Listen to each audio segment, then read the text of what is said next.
Hello and good morning, good afternoon and a very good evening to you, the good and wonderful people of the tube. Hope all today, hope you're feeling grand and all is well in your world. Hello there everybody. Today, people of the tube, it is World Mental Health Day, and as a result of that I want to do a video talking about mental health and how important it is to watch your mental health.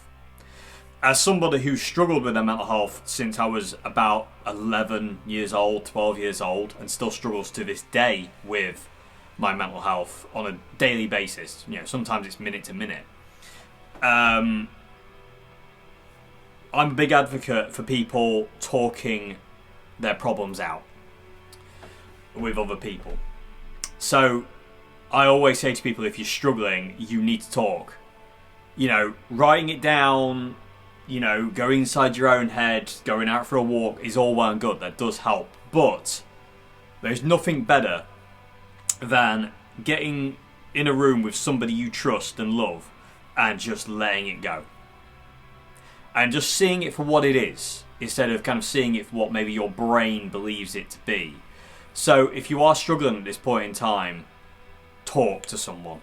Someone will always be there for you. Even if you don't feel they are, even if you feel like I do, that you are a complete burden and useless and completely, can give nothing to anybody, there's always somebody there.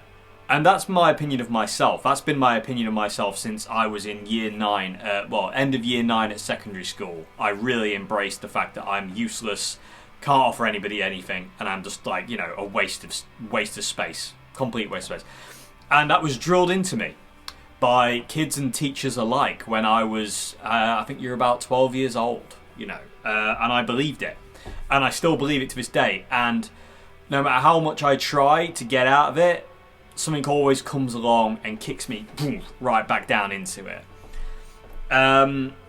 Recently, with the advent of my guitar course that I'm doing, and the support on YouTube that you give me, people with Tube, and friends, Red Giant, stuff like that, I've been able to kind of like control it better than I probably ever have in my life, because I feel supported. I feel actually kind of half good about myself. I don't think I'll ever feel great about myself. I just don't think that's a possibility. But I can feel kind of like, no, you know what? I do think I've got a place. I think I can do things. I think I can help people. And that's fundamentally what it comes down to, is I always just want to help through music. Because that is the only thing I feel I'm actually kind of good enough at, that I can reach out and I can grab people and go, you're going to be alright. Which is all I wanted back in the day. And I used to get it from my mum, my dad, my grandma, my family, saying, you're okay, you're going to be okay, it's going to be okay. And then I'd go to school and it would just be ripped to shreds, that thought process. So I just kind of believed forever that, like, no, you're not going to be okay. You're just a piece of S word. And you don't deserve anything good. You deserve everything you got, and you deserve worse. So when people have come along in your previous years of my life and abused my good nature and the way I am, I just expected it to happen, so I just believed it was just kind of part of the course. It isn't, and some people are just horrible and out to take advantage of you and see what they can get from you, and then once they've got what they want from you, throw you away. I've experienced that more times than I care to remember, and it's one of the issues I have with creating kind of close relationships with people, because my walls are always up, now more than ever, where I'm like, I'm almost scared to talk to anybody or let anybody in, because I'm scared that, like, you're just like the rest of them. You're gonna come into my life, you're gonna make me care about you, you're gonna take what you want from me, give nothing back, and then you're gonna leave me like that, and then I'm on my own again. And it got to a point where I just cannot deal with that anymore. And last year I was convinced I wasn't going to make it to 2025. I was convinced of it. To be honest with people, if I'm being perfectly honest, I didn't want to get to 2025. I didn't want to be here this time last year. I just didn't. You know, there was so much in me, this darkness in me, this time last year where I was like, I can't do this anymore. I can't continue on this path anymore. I just can't deal with it. Like, all I want to do is play guitar, make music, and help people through music. And there's always somebody who comes along that kind of like will kick you to the curb and beat you down that you never saw coming. And I was just broken. I was absolutely broken. And I just was like, I just struggled immensely. And luckily I was in therapy at the time. And I had my last therapy session, and then something happened, and I basically left the house with the idea that I was never coming back. It was just one incident that, if I wasn't in that state of mind, if I wasn't alone, which I was, I don't think would have affected me the way it did. But because of what it was, and how much it got to me, I basically just like, I don't remember anything of that day. I did a video about it when it happened, because I think it's important to talk about these things and let them out when they happen. But basically, I left my phone at home and disappeared, and I was not coming back. Not alive, anyway. And it got to the point where my family came out to search me. They couldn't find me, so they had to ring the police, and the police eventually found me and brought me home. But it was, and that was a wake up. To be honest with you, I'm grateful for that, because it was a wake up to see your family as distraught as they were that night. When I was, when I was found, the relief they had was outrageous. And I've spoke to my sister about this a lot, and she told me, like, she had to ring the police that night. She was the one who had to do it. Had to describe me, what I was driving, what I was wearing, what do I look like. And she said, like, she was sat here at, this is my dad's house where I live, and she said the police car pulled up out the front of the house, and she thought they had to tell me that I'm no longer here. She was convinced that was it. And then she literally, she said in her head, she said, like, music will never sound the same anymore, and nothing will be right ever again because I'm not there. And the scary part was, like, and my mum was the same and my dad was the same. Everyone was like freaking out because no one knew I'd left my phone, so no one could contact me. No one knew where I was. And to be honest with you, to this day, I don't remember where I went. The only reason we know I was in certain places is because the police tracked me via cameras. But I have 4 memories of that evening. I remember a crossroad near me where I went left. I remember being sat on a bench at the near the sea, because I only live 20 minutes from the sea. I remember these really loud lads walking past the van at one point. I remember the police waking me up at, I think it was about 2 a.m, and I don't remember anything else. And see, now that to me is terrifying, and I was not cognitive of what I was doing. I was just gone. I was gone, and like I said, I wasn't coming back. And another thing that happened as well is, like, another story like to that thing was, I rang John Joe, and I rang him to talk because this thing happened. I don't want to say what it is because I just don't want to. And this thing happened, and I didn't know how to deal with it. And something had gone on during that day that just made everything way more intense. And again, I'm sorry I'm being so cryptic, people with you, but I can't say too much because of certain reasons. Anyway, I rang John Joe. I don't remember ringing him at all. And this thing that sent me over the falls was something on social media. Anyway, I rang him, and John Joe was doing a gig that night, and he said he had his phone next to him because he knew I wasn't very good at that point in time. And he said he was playing this song, and there was a couple of seconds of this song left, like 15 seconds of this song, and he saw me ringing, and he knew he couldn't just stop, and he just kept seeing the phone ringing, and he was like, I need to answer it. But then he's got this horrible thing of like, what do I do? Do I stop playing? What do I do? And he said the song ended, I stopped ringing.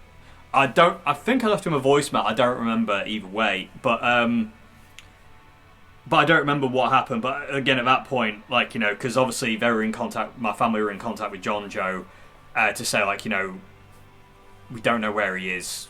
You know, just if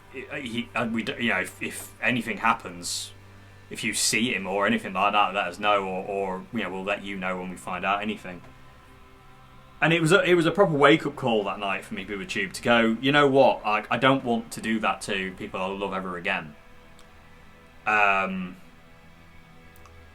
Because so after that I was thrown back into therapy. Like I had to go back. There was no choices there. But the police contacted my doctor. The doctor put me straight back into therapy, and I had to go straight back in because obviously I was not right in the head at all. And from that point on, everyone had to keep a very close eye on me.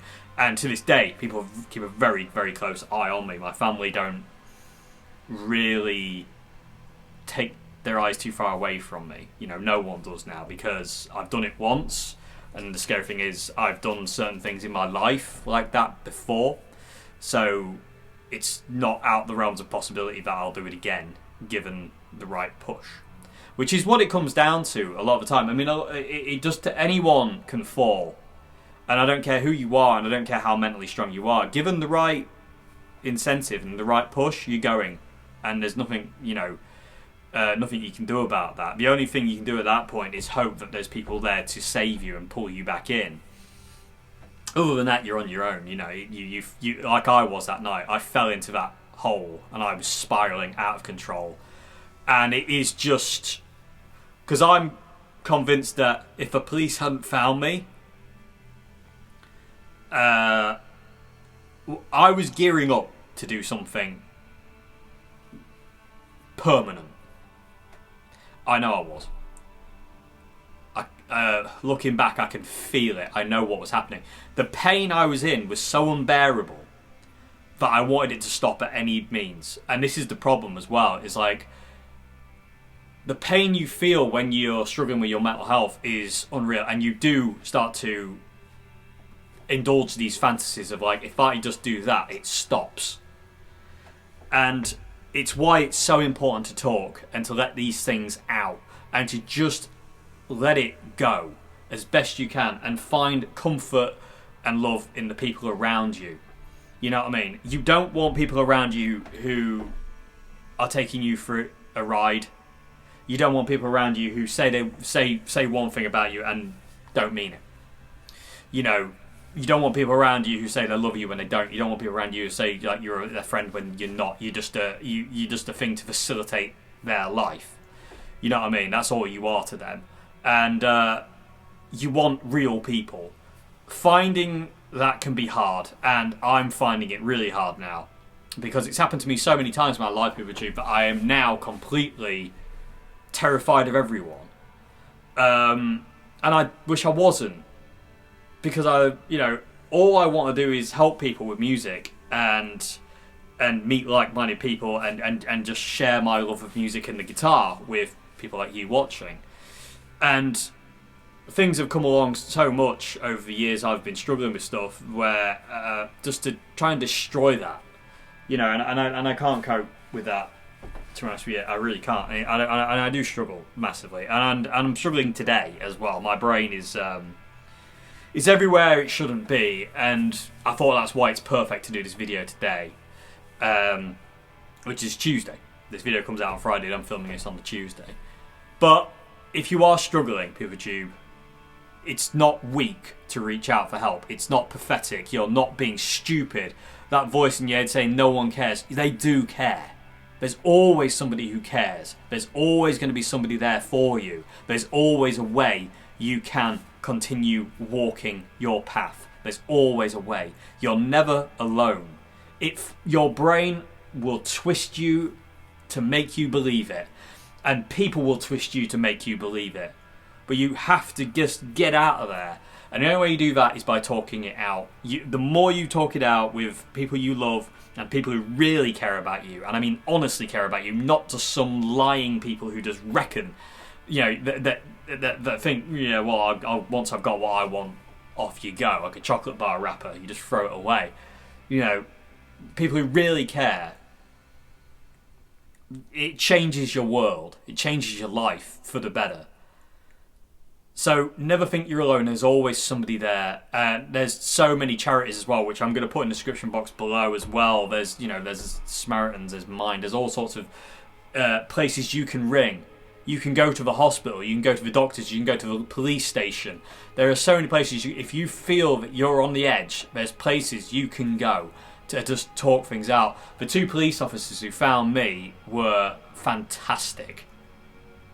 And I've got a story about one of them. But they were amazing with me. They really were fantastic, and I will thank them forever for what they did, for finding me and bringing me out. It was amazing. It really was. They were so understanding and so thoughtful, and they never, there was nothing. They didn't put a foot wrong.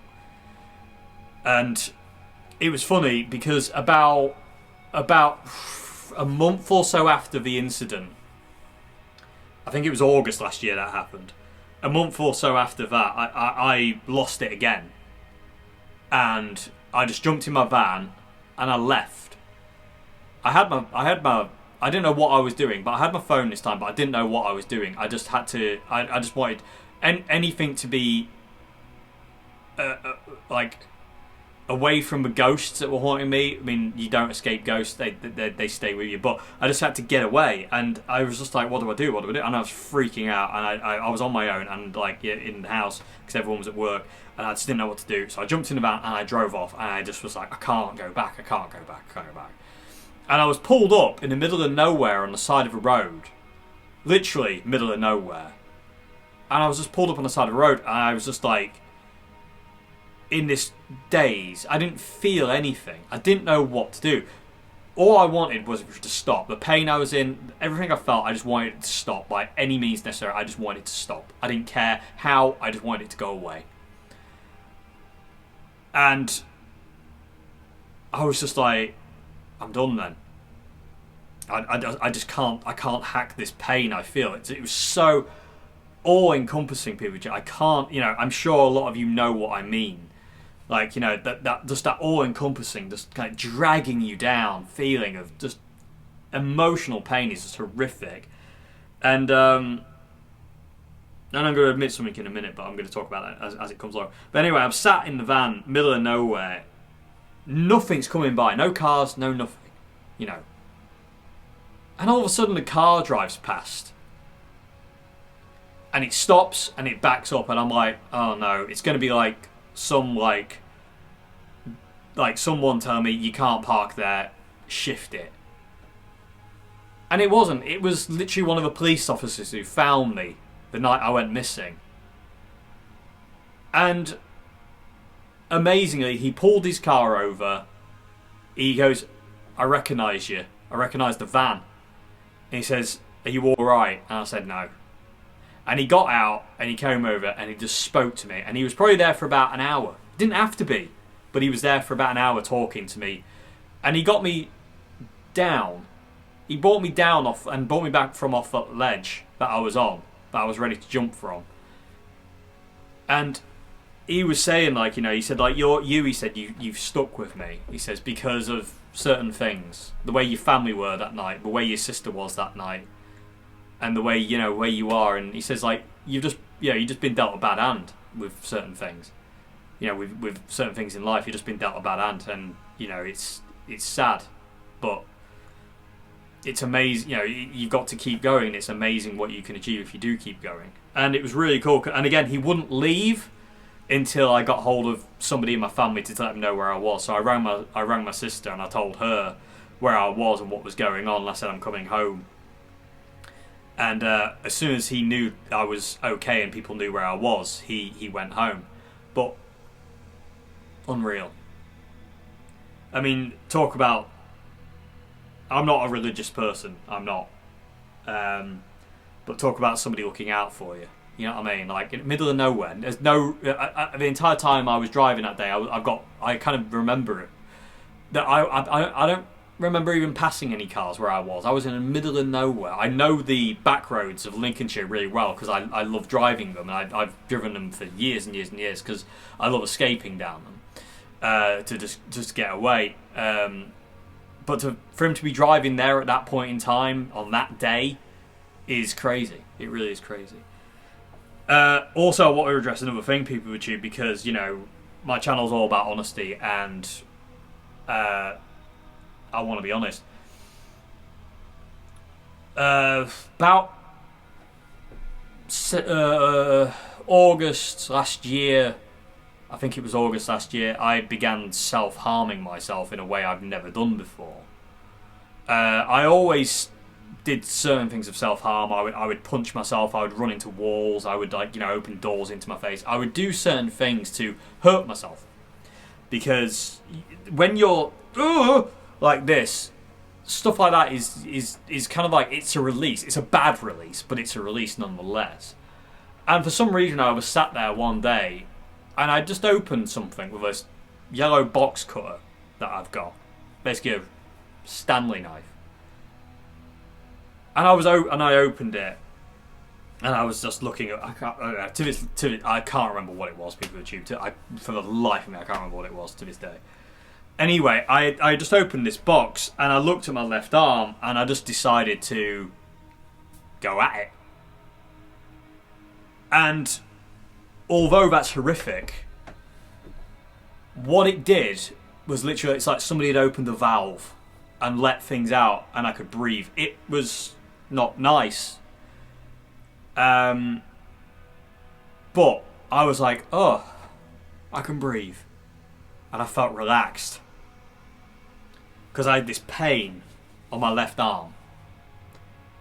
And I was just like, and I just felt relief for the first time, thingy. And it just kind of got worse and worse and worse. But and sadly to this day, people, I still don't see it as a negative, and I don't see it as something that's bad, which is not good. And again, I'm being honest, because that's the point of this video. Because if I can be honest with you, you can be honest as well. You can talk freely about what you're going through, and that's the point. And every time I do it, if I get overwhelmed like I am today, I'm fighting the urge today. With all I've got in me, I'm fighting the urge. And I don't know if I'm going to win that fight or not. I don't know. But either way, I'm doing the best I can. And if I lose, I lose. If I don't, I don't. I'm not going to punish myself for it, because if there is a part of me that goes, I need to do that because it's a vent and it's a release. And I pains me to say it, like it. I like the pain because it distracts from what's going on in my head. And it is like somebody opens a valve and lets the air back in the room. And certain people have commented about it in videos. You can see my left arm in certain videos. And to be honest with you, I was always like, what do I say? What do I say? And to be honest with you, people, being World Mental Health Day today, I feel it's a good time to admit that to you, that if you see my arm that way, that's what it is. It's me trying to get through what I'm going through, one way or the other. It's not pretty, and it's not the best idea in the world to do. But I'll tell you what, and to be honest with you, people, up till August last year, I never understood why people did it. I've been through a lot of things, and like I said, I've done a lot of self-harm in different ways to myself. But I've never done that. I've never gone with a knife. So it was always really strange to me why you would do that. I was like, why do we do that? It's really, really odd. And then when I did it, I remember it was this weird haze I was in. I felt so weird when I first did it. I was just and again, I just had it in my hand, I looked at my arm, and I just went for it. And honestly, I could breathe. And now I understand it. I get why people do it. And sometimes it's not as black and white as, oh, are you crazy or something? No, it's not about being crazy. It's it's free. It makes it's you regaining some kind of control, and something in the pain of that makes you able to breathe again. You know, it gives you that freedom to breathe again. You know, I can't I wouldn't say I'd recommend it. I can't say that because I don't think it should be. But like there was certain things like about it that just kind of kept me on track more. I don't know. Should you do it? No. No. Find other ways. There's always another way. Punch a pillow. Scream. You know. Break something. Get a plate and smash it. Get a cup. Smash it. Throw a glass against the wall. Do anything but.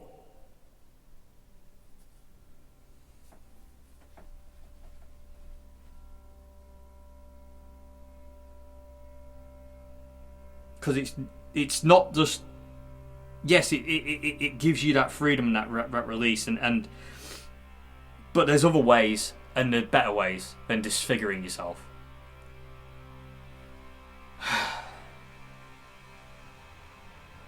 But yeah, I wanted to bring that up, PeopleTube, because there have been a few comments about that in videos, and I never knew what to say.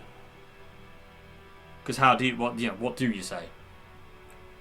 But I thought today being World Mental Health Day, let's be honest, let's be open as much as I can. And like I say, I am struggling a lot recently. I always am. I'm better than probably I've been for a long time. But at the same time as that, there is a lot going on, and I'm struggling with certain aspects of my life at this point in time. And I said, I know I'm not alone in that. I know there's a lot of people out there who are struggling as well. So yeah, and again, I bring up the whole self-harm thing as like a warning, and also kind of like, you know, just a thing of being honest. And the idea is like, you know, if I can be honest, then you can. You know, if I can be open about these things, then you can. You know, if I can do it, you can do it. You know. And there's always a better way. And that better way is to get out there and talk. The more you talk, the better you'll feel, especially to people who actually love you. And you'll know then. That is the better way. Self-harm is not the way. Punishing yourself for things is not the way. Talking about it and letting it all out, as ugly as it may be, or how stupid it's going to make you feel, is the way. That's what you do. You know, it's so freeing to just be open about everything you are and just let it out. And the thing is, the right people will find it scary, find it upsetting, but they'll be there for you.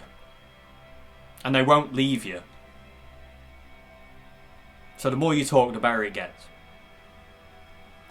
So, let it out, people. If you're struggling, just go for it. There is no shame in it.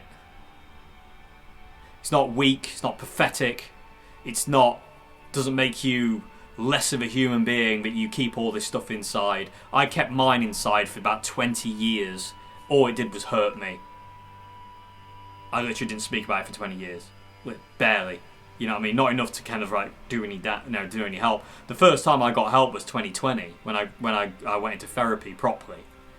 And I'd been struggling with it since like 99, 2000. So about 20 years. So to speak about it, open your mouth and talk and be free and be honest about it. And warts and all. I didn't tell you about my self-harm with my left arm. I wasn't supposed to rhyme, but it did. To recommend it or anything like that, I bring it up as a warning of, if that's where you are, you know what's better than that? Talking about it. There's always somebody who will listen. There's always somebody there who will talk to you. So go out there and talk to people and let it out to the people you know care. And you'll find out the people who care about you, because they're the ones who will stay. People who don't care about you when you start talking about this stuff tend to leave. Anyway, because they haven't got anything invested in you in the first place. Their wants and desires they want for you is not what's right at that point. Anyway, people of the tube, please be good to each other. Please be safe. Please talk things out. Please don't do what I do that is not good. Please don't go inside your own head and stay in there. Don't let things beat you down. Don't let horrible people drag you to the depths of your sanity. You know, pick yourself up. There's always somebody there who will help you with that, and talk about it. Let it out. Be free. Be open. And just keep on going. Because as much as part of me doesn't believe it, most of me does believe it, in the fact that it's better to be here than not. And there's plenty of people in this world today that would rather me be here than not be here. So just think about that if you're struggling, because there's always somebody who'll love you. There really is. Anyway, people, I'm going to play you out now. Thank you very much indeed for watching. I hope this has made some kind of sense. I hope, you know, me being honest shows you that you can be honest, and it's not weak.